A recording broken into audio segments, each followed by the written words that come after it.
Most entrepreneurs, business owners, and even a lot of marketers aren't good enough at flirting. What do I mean by this? Simply that a lot of people expect customers to transact straight away because they've told them about a product. It doesn't work like this. You're effectively building a relationship. It'd be like if you downloaded a dating app or went into a bar and just asked everyone in there to marry you straight away without any foreplay, flirting, romanticising at all. From the journey of swiping on Hinge to a hen do then a honeymoon, a hell of a lot happens in between. From Bumble to bridal showers and then babies, a hell of a lot happens in between. Your relationships aren't an instant transaction, even the one night ones, okay? There's a lot of build up going into it before. Everyone's put those hard yards in. There's flirting, and there's a lot of micro decisions that happen one after the other before a bigger decision. This is the same when you're asking a customer to buy your product. There's a lot of micro decisions that are happening up there before they get to that point of purchasing the product. So your marketing is the same as dating. You need to be better at flirting. You need to be able to gauge the temperature, understand where your customer's at right now. Right down at the bottom, you've got a stranger, someone who's cold. As you move up the levels, they'll be deciding, they'll be in that midst of those micro decisions, and perhaps these are instantaneous in their mind, but there's still a debate going on before you get to a hot temperature and reaching a sale. Another way to think about this, and a marketing framework that's been in use for decades, is the AIDA framework. This stands for awareness, interest, desire, and action. Okay, you move from that cold to hot. There's a few touch points along the way. For some decisions and some purchases, this obviously takes a lot longer, and there's a lot more micro decisions of every step. Sometimes there might be other people involved. If you think about the difference in purchasing a new kitchen or a new house compared to purchasing a bag of crisps, okay, they're really two ends of the scale there, where but each of them follow the same principle. They might just happen at different speeds and different levels of deliberate processing going on in your brain.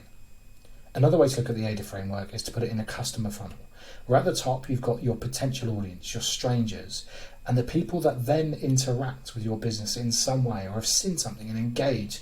They might have a level of interest. They'll gradually, and this can take time, move up to more levels of interest. They might be following you for a while. They might be keeping up to your Instagram stories. They might have browsed your website a few times. And then what you want is to convert that into a lead. Someone who's exchanged some sort of information with you. They might sign up to an email list. They could have filled out a contact form. When you're selling a high value service or B2B, there's a lot more concentration on the lead stage and then having a follow-up proven sales method. Obviously, if you're a B2C company, e-commerce, a brick and mortar, like a shop or restaurant, this lead stage might become a little bit fuzzy, okay? Because they might go from interested to a sale. Now, what's the best way to build that customer funnel? Because as the shape goes, and why it goes down at the bottom, is there's going to be a lot of people at the top end of the funnel, and it's slowly going to narrow down over time to the people that come to the apex and the sale. The best way to keep growing all stages of the funnel is to pump with high quality traffic. Where does this come from? Search engines and social media. They're the easiest and fastest ways to pump your funnel with high quality traffic. And over time, your task is to slowly get people from one stage of funnel to the next. That's all you need to concentrate on. Create ad campaigns to get people from one stage of the marketing funnel to the next stage of the funnel. As you go through each stage of the funnel, the awareness of who your brand is and what your product does, the trust, the desire and the loyalty increases as someone moves through each stage. Because you're constantly driving people through at the top end through search engines, social media and your other marketing, okay, because your other marketing needs to pour into this funnel as well. We want you to use the best digital marketing techniques to learn about your audience and retarget those warm leads. You make people cross over from one step to the next. That's all your ad campaigns are doing, crossing over from one step to the next and building and bloating up your funnel to increase the amount of sales and revenue you're producing.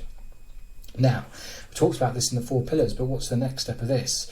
Is you need to make sure you're baking in upsell opportunities and referral mechanisms into your customer funnel.